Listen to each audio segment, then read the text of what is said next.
Good morning students. आज मैं आपको कराने वाली हूँ नैतिक शिक्षा में पाठ 6 हमारा गौरवशाली इतिहास। पहले मैं आपको इसे समझाऊंगी, उसके बाद फिर मैं इसके क्वेश्चन आंसर्स आपको कराऊंगी। तो पहले रीड करते हैं। काल गणना। काल गणना के लिए आकाश में स्थित 27 नक्षत्रों का आधार माना गया है। तो हमारे जो नक्षत्र हैं वो कितने हैं? हमारे नक्षत्र हैं 27, मतलब कि 27 नक्षत्र हैं। हमारे ज्योतिषों ने उन्हीं नक्षत्रों को स्वीकार किया है जो चंद्रमा के घूमने वाले मार्ग में स्थित हैं। चंद्रमा 27 सही 1/3 दिन में पृथ्वी की परिक्रमा पूरी करता है। तो चंद्रमा को कितने दिन लगते हैं पृथ्वी की परिक्रमा पूरी करने में? इसे आप जिनके पास बुक है अंडरलाइन कर दीजिएगा कि इंपॉर्टेंट क्वेश्चन है कि चंद्रमा को पृथ्वी की गति पूरी करने में, परिक्रमा पूरी करने में कितने दिन लगते हैं? 27 दिन और कुछ घंटे लगते हैं, है ना। आई थिंक 9 घंटे लगते हैं। तो 1/3 दिन में हम इसे काउंट करते हैं। चंद्रमा की गति नक्षत्रों से पता की जाती है। चंद्रमा की गति किससे पता की जाती है? नक्षत्रों से। इसी आधार पर संपूर्ण आकाश को 27 भागों में बांटा गया है। एक एक भाग को एक एक नक्षत्र का नाम दिया गया है। कौन कौन से नक्षत्र हैं? जो इस प्रकार हैं।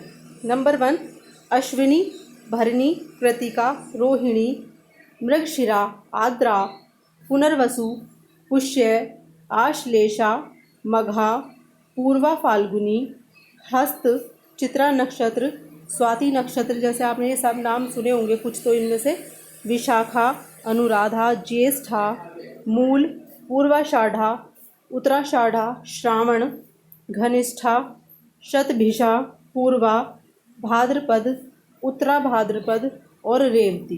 तो ये कितने नक्षत्र हैं? ये 27 नक्षत्र हैं। ओके, आगे चलते हैं।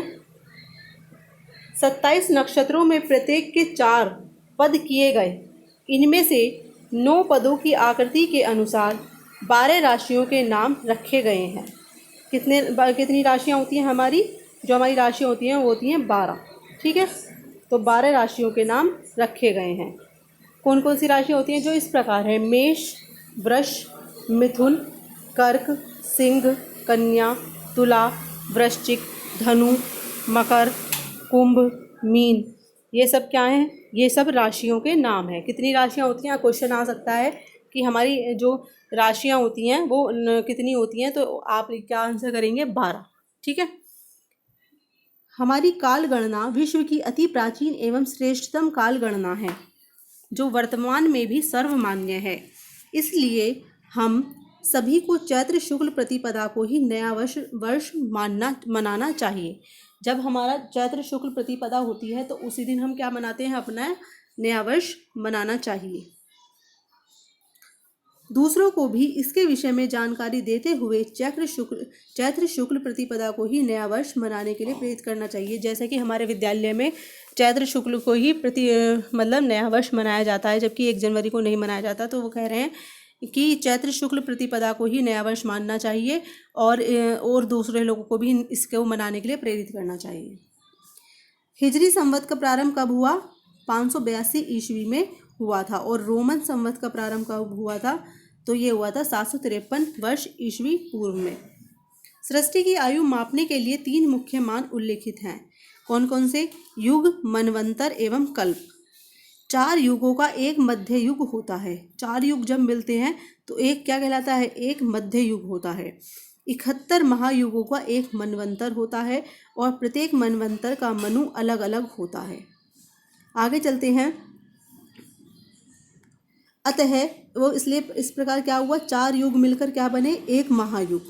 4 युग हैं तो एक महायुग बना, और 71 महायुग हैं तो क्या बना? एक मनवंतर बना, और 14 मनवंतर को मिलकर बना क्या? एक कल्प। ठीक है, तो सबसे बड़ा क्या हुआ? कल्प।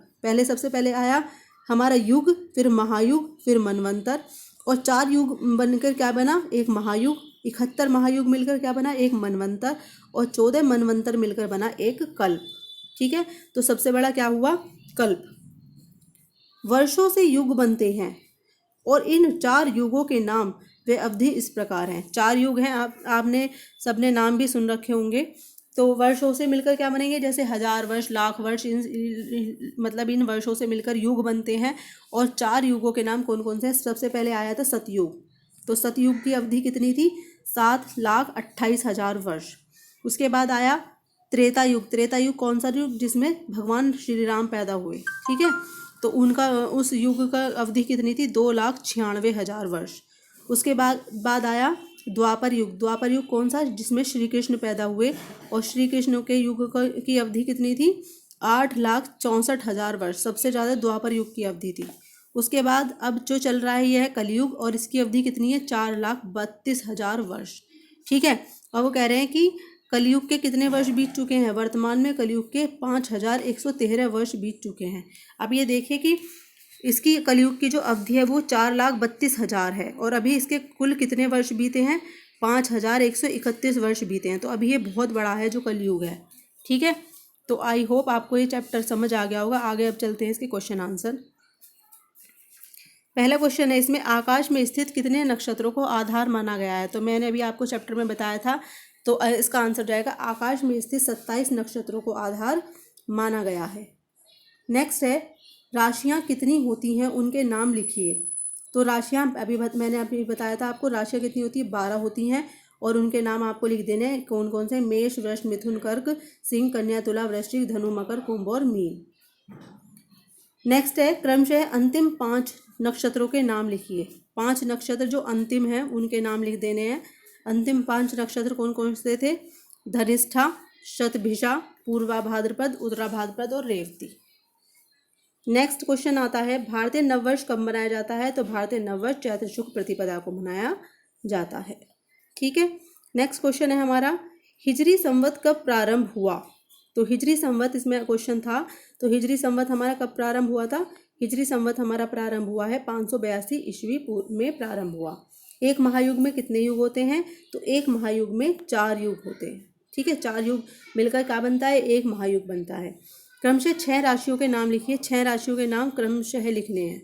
तो क्रमशः 6 राशियों के नाम मेष, वृष, मिथुन, कर्क, सिंह और कन्या हैं, ठीक है। नेक्स्ट क्वेश्चन है, रोमन संवत कब प्रारंभ हुआ? तो रोमन संवत 553 वर्ष ईसा पूर्व में प्रारंभ हुआ।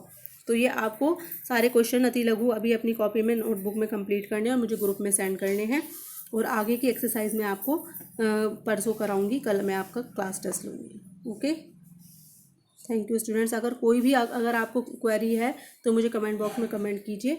Okay, thank you.